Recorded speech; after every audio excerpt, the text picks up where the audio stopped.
This is the Criterion Creeps podcast, and tonight we're talking about two Yasujiro Ozu movies. The first, A Story of Floating Weeds from 1934, and the second, Floating Weeds from 1959. Wait, there's two of these? There's not one, but two movies. But they're the same spine number? They are. So if you were making a ranked list, Jarrett, would you include both of them? Yes. Because it works out. Because there's some of those spines that aren't movies in themselves. They're just the box set. Just there. Did you say a bork so? Like with a B? Bork? Bork. You really borked that one. So tell me about these movies, Jarrett. Well, RJ. Uh-huh. I have seen Floating Weeds from 1959 before. Okay. And I think I tried starting to watch A Story of Floating Weeds at one point in my life and just was like, nope. I'm not in the mood for a silent film at the moment. Fair. And we'll get there. So, but I've owned this set for a bit. This was so Floating Weeds was the first Ozu movie I ever watched. And one of the draws, sadly enough, was that it was one of 4 commentary tracks that Roger Ebert participated on and gave his insights. Have I ever listened to these commentary tracks? No. What were the other 3? Off the top of my head, okay, it's Crumb, which is one of my all-time favorite movies. Dark City. Oh, really? Yeah, he loves Dark City. Like Alex Proyas? Yeah. Or Proyas is? Oh, okay. Yeah. And I think the other one is, was it Beyond the Valley of the Dolls? Oh, I think I heard you say that which he wrote. Yeah. Right. So, hey, you know Jersey City? The clothing store? Yeah. So when I was 16, I worked at a Jersey City, and there was this guy there who worked there. It's Citizen Kane. Oh, that's fine, I guess. Yeah. So anyways, going back to Jersey City, Jarrett, there was this guy there who worked with me, and he always talked about Dark City all the time. All the time. He even went to HMV and bought one and brought it back to the store. And he's like, this is the movie I was telling you about. And I said, can I borrow it? And he said, no. And I was like, oh, well, I guess you just bought the one that I would have bought, I guess. Dark City. Oh, okay. I'm wrong. It wasn't 4. It actually is a grand total of 6. And I do own all 6 of the movies. Citizen Kane, Casablanca as well, Dark City, Floating Weeds, Crumb, and Beyond the Valley of the Dolls. So I own all those movies except for Floating Weeds. So that's why I bought Floating Weeds. And I was like, I've heard about this Ozu. I know that Paul Schrader, he likes that, talks about that transcendental filmmaking. But I was always like, I don't know. I don't know about this Ozu. This was a long time ago. But I'm sorry, I interrupted you talking about. No, that was it. About Dark City. Yeah, I've never even seen Dark City. It's just I find it hilarious that Ebert was a big Dark City guy, because I think. Anyways, what about Ozu? Well, he's also a big fan of Knowing, which is also Proyas. And, the Nick Cage movie? Yeah. That movie's pretty good. Have you seen it? I have not. I've only heard really bad things about it, and only Ebert is the outlier on that one. I thought it was okay. Interesting. I thought it was all right. Okay. So, A Story of Floating Weeds. Sure. What about it? The synopsis from Letterboxd. An aging actor returns to a small town with his troupe and reunites with his former lover and illegitimate son, a scenario that enrages his current mistress and results in heartbreak for all. Whoa, shit. It's dramatic as hell. And, well, for shits, what's the plot synopsis for Floating Weeds? I don't know, but lay it on me. A troupe of traveling players arrive at a small seaport in the south of Japan. Kamijuro Arashi, the aging master of the troupe, goes to visit his old flame, Ayoshi, and their son, Kayoshi, even though Kayoshi believes Kamijuro is his uncle. The leading actress, Sumiko, is jealous, and so, in order to humiliate the master, persuades the younger actress, Kayo, to seduce Kayoshi. They they muddled that up way too bad. Why they should have just copied and pasted from Story of Floating Weeds. They made it way more complicated than it needed to be. With all these names. Yeah, the first one was it's clear. It's clear. Succinct. It's clear, Jarrett. It's clear.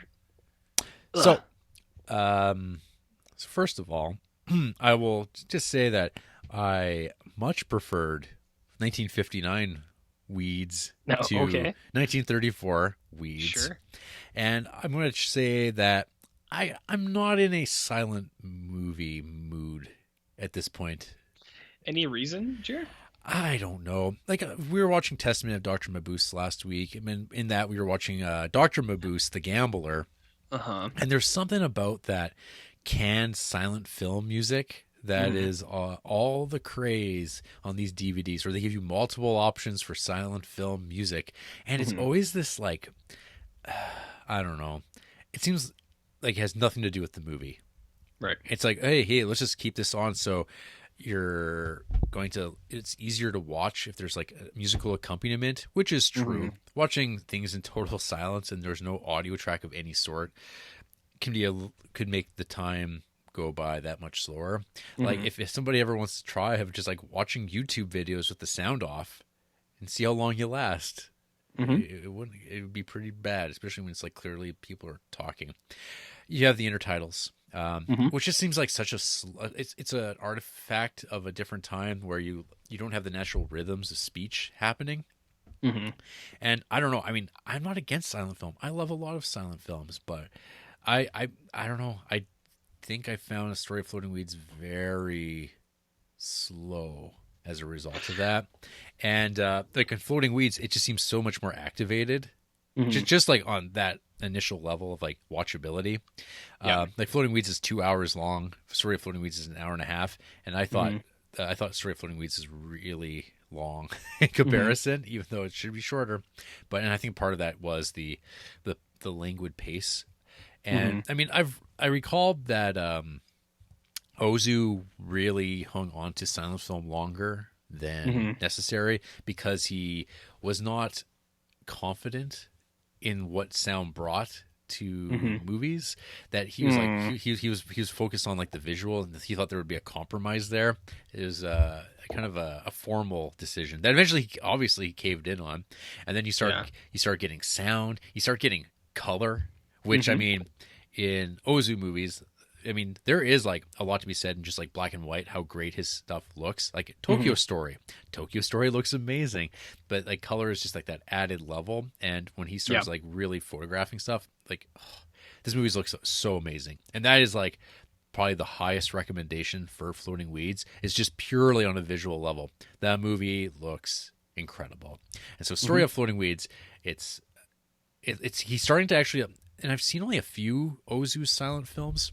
And like you see him coming together as a filmmaker. You start seeing him like kind of working on that like square the matte shot that I'm blanking out on right now. Tomato mats, you know them. Tomato mats? Yeah, tomato mat. Yeah, big old tomato mats. Sure, whatever. I don't say words ever. That's for the YouTube listeners. Tomato mats. Tomato mats. Well, I in an Ozu episode, I just said I liked Knowing with Nicolas Cage, so I imagine that this is gonna get like lambasted for years upon my character. But hey, joke's on them, because I don't plan to live more than another year or two. I see some people refer to it as pillow shots. Ew. No, it's like it's the tatami mat. That's what it was. Still. So, anywho. Yeah. So yeah, I mean, you're talking about the same movie. There's obviously slight differences in how things kind of play out to some degree, but the big plot beats are there. You have the man who's the leader of the troop. The master. They roll in on a train in one movie. They roll in on a boat on the other. Everyone's like, "Hey, there's a kabuki show coming in," and everyone's gonna check it out because we don't have TV. Well, what else? That's the same with people checking out podcasts. Everyone was cutting the cord. They don't have TV anymore either, so they got to listen to free podcasts on YouTube. Got nothing else to do. We're the new Kabuki theater. And because there's no live sports, they're buying cards like baseball cards and hockey for cards. Podcasts. No, well, sadly, podcasts don't have cards yet, trading cards. If there was interest, I'd make a couple of just us that we could sell for what, like $100 a card? Signed, like game podcast worn shirts, waths. Yeah, like stuff like that, and it'd be a card with Jarrett, and it would just be like Jarrett Duncan, stats, bad guy, bad hombre. Number 1, bad guy. Number 2, sinner. Then on the back, it'd have a brief non-believer, non-believer, total sinner. So, yeah, let's do it. What are we talking about? Ozu? Floating weeds. Floating weeds. So what are these floating weeds, RJ? It's these actors, right? It's this guy, and they're floating through the air, fancy free. I kind of took it more as like, say, floating weeds are like things that are just. It's like the actors, they're there, and they're not like necessarily like. They don't do any harm being there, but at the same time, it's like you don't really want them there. And it's like an uncle that won't leave. And then you're like, Uncle, Dad? What? I always suspected. Are we still talking about Story of a Floating Weeds, or are we talking about Floating Weeds now? We're talking about both of them. Okay, I was going to say for Story of Floating Weeds, it's just poor timing. Like, whatever asshole decided to put 2 silent films back to back, like... I know. On top of the fact that we just watched 6.5, 7 hours of Mabuse last week, and one of those is a 4.5 hour silent film, and then you come back with Story of Floating Weeds. It's like, oh, I mean, that's like just complete chance.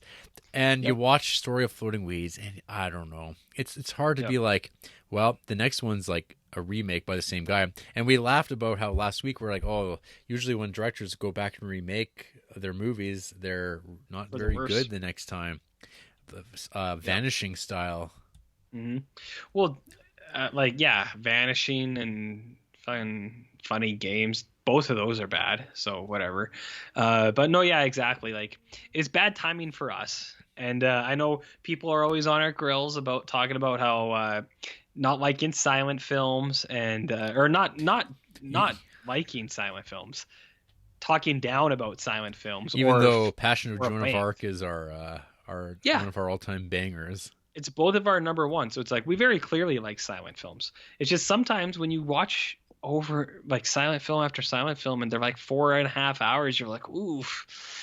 You're like, I want to watch Cars 3 instead of this stuff right now. Am I right, Jer? Hell's yeah. So anyways, for a Story of a Floating Cars 3, okay. Big shout out to Justin Peterson right there. Justin Peterson from the preamble. That's for those non-YouTube only listeners, so we'll understand that joke. Okay, anyways, Story of a Floating Weeds. It was a bit of a task with what we did last week. I did drift a little bit. Like, I paid attention the whole time, but I did fall asleep once, so I had to rewind a little bit. Yes, I rewound. The thing about Story of Silent Weeds, though, is like it honestly, it kind of, to me, it seemed like if someone in like 2014, 2013 was making a silent film, what they thought it would be like, because I was like, I think it's pretty well shot. It's got really nice images, and like it looks great. So I was like, it actually looks really good. I think it's almost like what someone pretending to make a silent film now would be doing. So as a silent film, I was like, it actually is really good. It's just it was bad timing for us. And then knowing that we're gonna get an almost identical remake coming up afterwards, I was like. Like you fade a little bit. You're like, well, I'll save it for the color Ozu, because like I watched it and then I was kind of like, what was that movie about? And then I watched Floating Weeds and I was like, oh, I got it. It snaps into place. So that's all I wanted to say about Story of a Floating Weeds. You know what was missing though? I think from Floating Weeds was like Watermelon Kid. Yeah, so like I actually have some screenshots of Ozu or of these two movies where it's Ozu shows kids better than like anyone else. Yes. Like Watermelon Kid, and then in Floating Weeds, there's like the kids that are hanging out waiting for the show to start. Like it's such a in these movies it's such a brief thing, but like Watermelon Kid, he's also like he has those cards mixed up, and he's like there's always just this kid who's like part of the world, and like Good Morning that's where it's all about the kids, but these ones the kids just like in the background, and it's like, man, Ozu, you show what kids are doing so well. It's like so much better than other people do. It's so charming. So yeah, Watermelon Kid, he's the real winner of this episode. Well, we also got the one horny lady from Floating Weeds. Which horny lady? The one that she's like, hey, the actors are in town. You wanna hang out? And he's like, no, I'm just gonna hand out these leaflets. The lady with the jacked up teeth. Yeah. Yeah, and she's talking to that guy who's like very clearly depressed and almost suicidal. He's like, nothing matters. Life is horrible. And she's like, you're so funny. It's like, what are you doing later? What? Yeah, I got it. Then she flashes him that smile. She goes, come check me out. Oh. But Floating Weeds, what? Well, what were you going to say? Okay, so yeah, I mean, so I have obviously a lot more enthusiasm for 59's Floating Weeds, because my feeling of this here, my take, is it a warm take? Maybe even warmer than that, maybe hot. Is this is kind of like a Fellini movie. This is like totally in the wheelhouse. The music in particular in Floating Weeds is like very Nina Rota to me. There's this sort of like village pastoral vibe to it, uplifting. It's about actors, traveling troops, and like kind of these like maybe toxic males, some bad dudes. Whoa. Yeah. Sinners. Yeah, sinners. And the group's kind of falling apart, and there's this kind of repetition of these shots of this village, of this ship coming in. The ship sails on, I guess, would be a little on the nose. But yeah, like I feel like this is like very unusual for an Ozu movie compared to the ones I've seen anyway, which are very like restrained, I think, in their depictions of like family. Where this seems very like heightened. People are getting physical. People are getting slapped around. People are arguing out in the rain. People don't get that way in these Ozus, but this is one. People are a little wild. Wild how, Jarrett? Their emotions get the best of them. Okay. They're not as reserved. That sounds like a thing that someone would say when discussing Ozu movies. Yeah. Quiet, contemplative. Yes. Yes. Tell me more. I'll tell you more things that you've heard before. How do you feel? How do you feel about this thought process? Did you think of Fellini at all watching Floating Weeds? No, but it makes sense because watching this, I was like, this doesn't seem like the Ozu that I've come to appreciate. Not my Ozu. Not my Good Morning. Not my farting kids movie. That's like Good Morning and Heavyweights are very closely connected, which is I think why I like them so much. But yeah, I was like, this is different from Ozu, and so I like Floating Weeds, but in terms of all the other ones, I was like, it doesn't come close to those guys, and I don't think it's because it's raw or more Fellini-esque or anything like that. For me, is why I don't like it as much. But I think the other ones they're more genuine in the sense where it's kind of like what you said, where this one's you have people like doing this and that, and the other ones are a little bit more like you got this one good guy just trying to be good, and that's all it is, man. That's all it is. I don't know what I'm saying anymore. I feel like I'm talking about out my ass, but I think Floating Weeds is good. But I also think that there were certain things about it that I was kind of like, I don't think it's coming up here with the Tokyo Story. And no, it's definitely lesser Ozu. Lesser Ozu to be that guy. Yeah, it does have good it still has lots of great shots, and it does have good Ozu like character interactions. and like even the story, it actually does. It sounds like an Ozu story where it's like or guy who would be uncle is actually dad, and then it finds out. But I think it's some of the other stuff, like the side plot with the deception between like the girlfriend and the other actress and stuff. I was like, this isn't what I thought would. It's not my Ozu, Jarrett. It's not my Ozu. So that kind of stuff like kind of pulled me out of it a little bit. Where I think where Ozu is best is like the character interactions, where it's like you just have a really grounded thing, like where say it's either a parent dies or a different guy is dying, or you have kids like trying to find their place or something like that. It's like very simple but relatable things, where this one I thought it just had an extra element that I was like, well, it might not even need to be there. I think the estranged father-son relationship would have been enough, and then it would have been my Ozu. So not to say that it's not good. I do like it. It's just it's definitely not up there with the other ones. No, you know what I mean, bud? Yeah. No, I agree. I mean, so when apparently back in Jesus, what are you doing there? It happened again. Yeah, it's twice in one night. I wasn't even like doing anything weird. I'm good. I'm under control. Very unprofessional, RJ.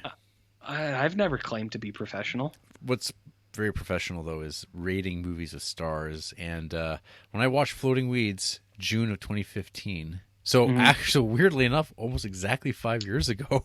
That is strange. Yeah. I gave it 3 stars. Yeah, I mean, I think I would regard it a little bit better now. I like the movie is gorgeous. The cinematography, the clothing, the lines.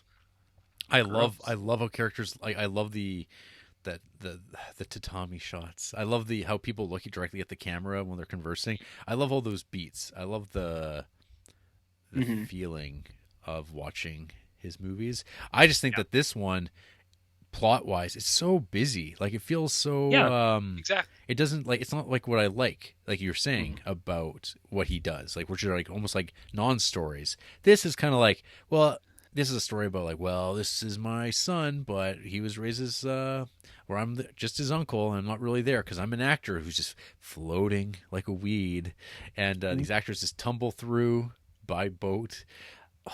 I just keep thinking about those shots of the lighthouse, and then there's like the bottle on the dock, and they're just framed up, and it looks so good. And it's just these still shots, and then we go back and forth to the shots of like the ship coming in to the light tower of this like coastal village. And it's so great. The ship, is that one from Story of Floating Weeds? Sorry? The ship, because isn't Floating Weeds the train? Or am I getting? No. I getting Story is the train station. Oh, okay. Yeah, because the final shot of Floating Weeds, it's definitely a ship, and it's like the end where like the boat leaves.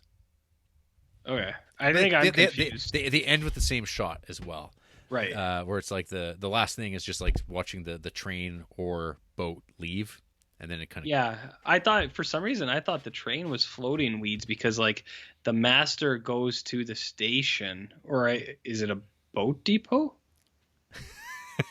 Doesn't he go to the station and then he runs into the like girlfriend who betrayed him, and then they get a ticket to go somewhere else?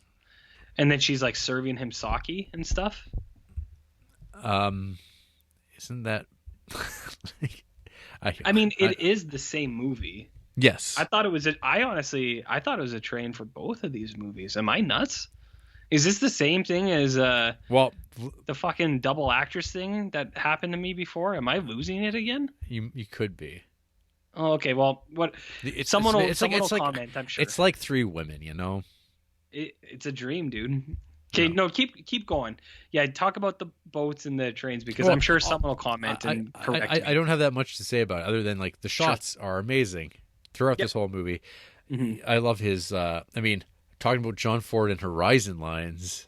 I mean, where's the horizon, Jarrett? Well, it's always there. You can always see it in Ozu. There's like these horizon lines. Like people are like the lowness of the ground, and he frames the sky above, and you get like the height of like telephone poles and like laundry lines, and these figures, these like insignificant but also significant figures in these human dramas that play out in front of the camera, and they're just interacting, these small little things, these interactions of like, hey, I'm gonna pay this woman to seduce this guy, but guess what?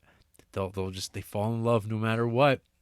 They fall in love, and it's like, and then I have to tell you, hey, just so you know, false pretenses of how this relationship began, but now I really love you. And they go, yeah, that sounds good to me. It's like, well, I mean, story checks out now, right? For now. For now. Or that's exactly what you'd want me to believe. That wearing a mask is going to keep me alive. Well, your story checks out for now. But what about tomorrow, Jarrett? That's right. What does tomorrow hold? No, I think you and me are right along the same ways. I think it's good. It looks great, but the story is a little overbooked. Floating weeds. Yeah, floating weeds. Yeah. There's just a little too much going on where it's like I do think Ozu excels at the one theme, one kind of idea, where it is either a man dying or a parent dies, or like children not like appreciating their parents, or children trying to be individuals outside of their parents or something like that. This one's got just a little bit too much going on, where a lot of the stuff with the actress like being petty and stuff, and like you understand it. You're like, okay, I see why she did it, but at the same time you're like, but why is this even happening? It's like, it seems so silly. And like, I know there's going to be one person who's like, this happened to me, man. My uncle was my dad. And it's like, yeah, I know that like shit like that happens in real life, but I think he excels at finding that one thing and doing that thing really well. So it's Floating Weeds it's a interesting bag. Looks great. Man, is it hot in Japan? That's what I took away from this. Everyone's got those towels on their heads like that are sunk in water, it's and summer. Just kind of resting on their heads, and you're like, man, it's hot over there. They got those fans. They got those all their house coats. Mm-hmm.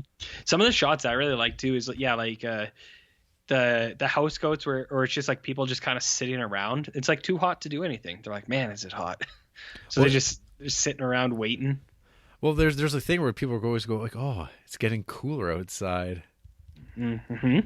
And it's like, yeah, because they're like, oh, it's so hot. How cold is Japan winter? I don't think it's too bad. It's definitely well, actually, imagine it might be a little cold because of humidity, but I think the Pacific Ocean is warmer. Okay, let's see. Japan winter temperatures 54 degrees. What the fuck? Oh no, that's Fahrenheit. Stupid Fahrenheit. Get out of here.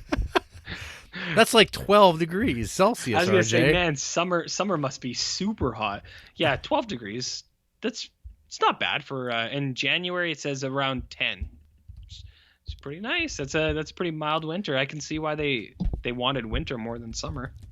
I guess it depends on which island you're on. There's some range. Well, in Creepsville, like the last couple of years, we've had negative 40 Celsius weather, so that's not nice. Yeah, it's a different experience. Not nice, Jarrett. Yeah, not nice at all. So yeah, Floating Weeds and A Story of Floating Weeds is an interesting story, a bit bogged down by an overbooking of talent. Hey, did you like that Toshiro Mifune line in Floating Weeds? They go, no, you're not. And then you just see a really sad guy go, oh, I guess not. No, you're not Toshiro Mifune. Some people say we're the Toshiro Mifune of podcasts. That's possible. Who would question us? Hey, guess what? We see him next week. For real? Yeah. What do we watch it next week? Some Kurosawa. Oh shit, for real? I'm going to it right now. What are we even watching next week? What did we watch this week? I don't know. While you look that up, yeah, you want to find out about who hates Stray Dog? There you go. You want to find out who hates these movies? Yeah, sure. So first of all, For story of Floating Weeds, we've got 2.5 stars. That's as low as it goes, apparently. Okay. Because I guess people aren't watching this. From Tommy Mendel. Ooh, Tom Mendelsohn?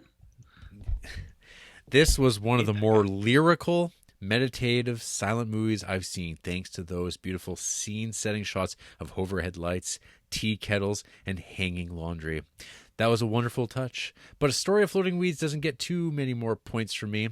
Most of all, I never warmed up to the slightly confusing and contrived central melodrama.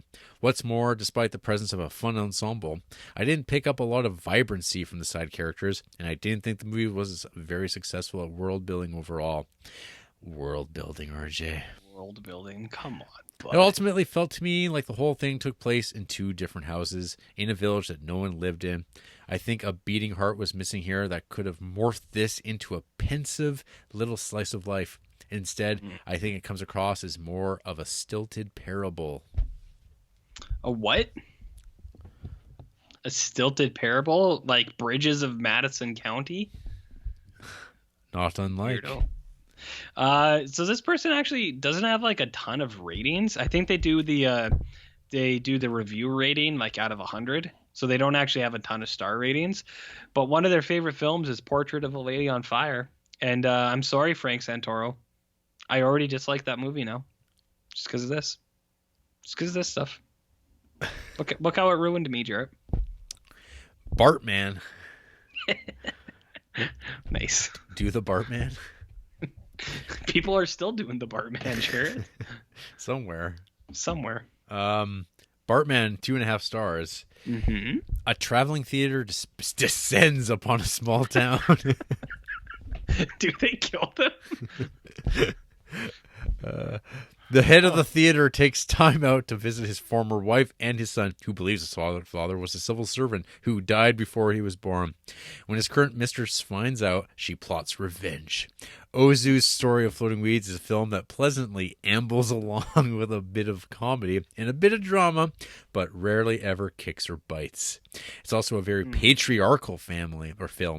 The man is left mostly off the hook for his past and present transgressions, while the mistress is portrayed as a mean harpy, even though she certainly has reasons to gripe. Does she? Does he? Does she? I don't know. I didn't watch this movie. I'm legitimately asking. So doing the Bartman, Jarrett. It's actually a lot of their liked movies it's all like Criterion stuff. So very, very well and good.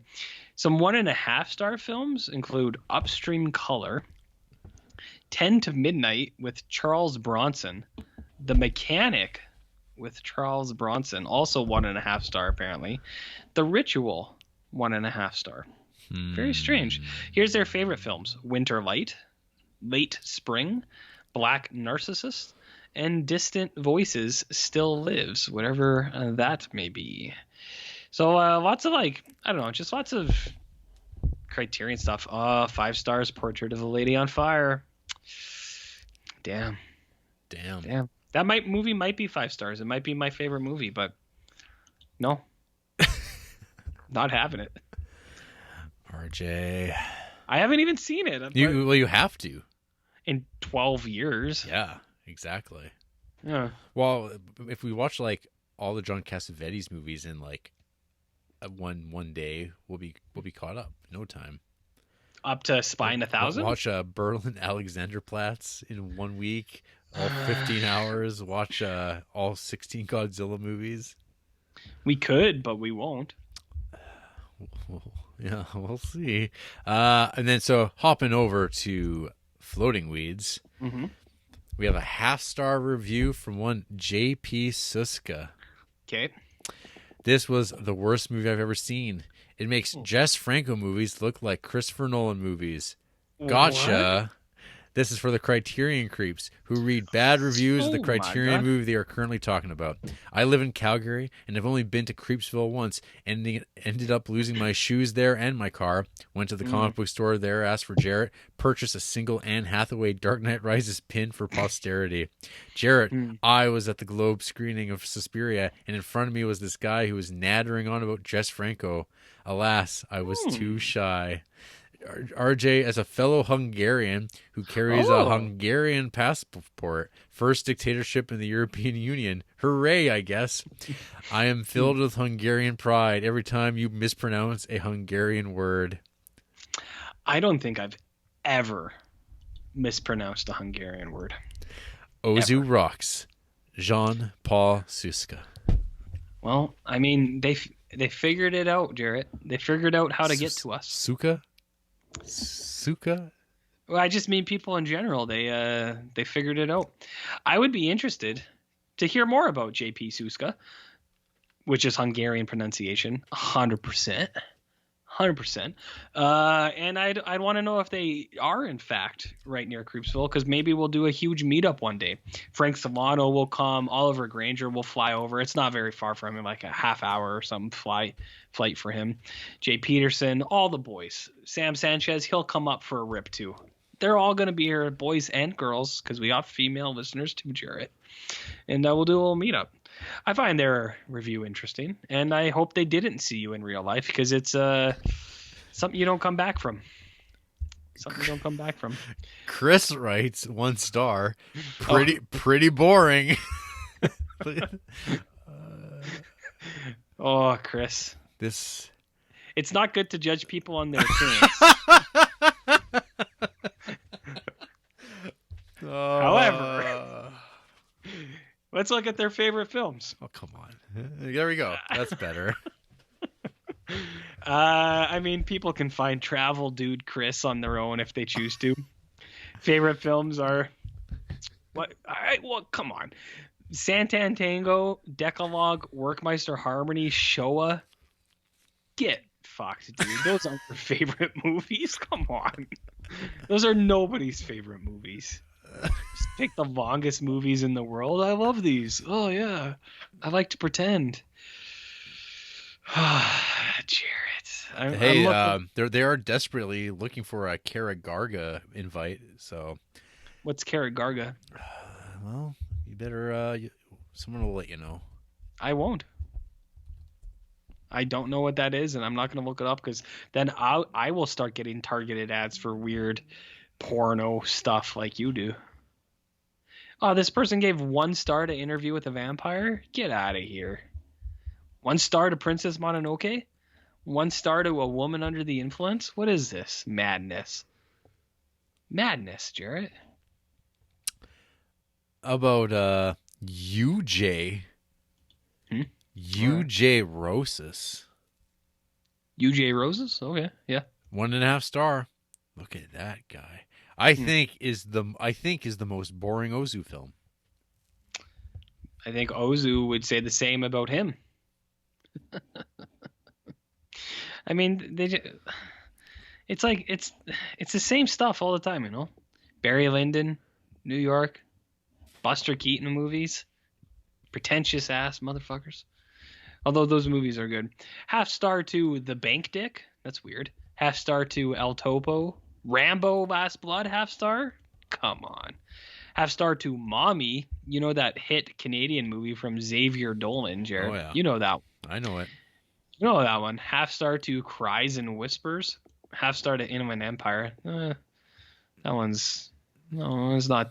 I mean, I don't know about 1/2 star, but... And then how many 5-star? 900 5-star films, Jared. 988 5-star films. And Floating Weeds ain't one of them. No, but Roadhouse is, apparently. And Chicken Run. And Chicken Run. Space Jam, Onward, which only came out a month ago, so apparently it's 5 stars still. What else we got in here? The Irishman, 5 stars? Come on, get out of here. We got one more, because why not? Renton Duke. Okay. Misogynistic trash. Is it? The hands up over and Je te demande pardon, Richard. What? I don't totally understand this. But then again, I don't understand many things. Their bio says they are an Audrey Hepburn fan account. Favorites equal new crush. Whatever that means. 5 stars to Funny Games. Come on. Get out of here. Get out. I mean, the rest are just 5 stars to Princess Mononoke. At least they got that one right. I don't know, Jarrett. 5 stars Perfect Blue. That's cool. 5 stars The Apartment. That's cool. But Funny Games? Nah. No. They gave a half star to Chicago. Good. I thought you loved that movie. Yeah. Whatever the opposite of that is true. Super love? Yeah. Okay, cool. Yeah. Whew. Well, that's enough hate. Sure. I don't get it. I don't get that, but nobody does. That's fine. Any other thoughts on these weeds? You know, when I was looking up musical inclusions, I was like, hey, what are some songs about weeds? And guess what I got a lot of? Marijuana. Turns out a lot of musicians write songs about marijuana. What's that? And that also, weed is a euphemism for marijuana. What's that? I've never heard of that. Gets you high. Like physically? Physically high. What does that mean? I don't know. What is a drug? Tell me about Ozu. We're gonna be watching another Ozu in like a couple months. I'll tell you about him then. You'll have some final thoughts then. Yeah, don't pressure me now. You're gonna close the door on him then. Yeah. Forever. Was that the last Ozu in the collection? No. Oh, well then no. Yeah, 1, 2, 3, 4, 5, 6. And it's funny, we'll be watching early summer in late summer. You can't write this stuff, Jarrett. You sure can't, because if you did, you would just delete it. Yeah. People don't care. After the break, we're getting on that boat. We're going to get on that fucking boat. What about train? We're going to get on that fucking boat. You're going to get on that boat. What? Haven't you wrecked enough lives, you son of a bitch? Huh?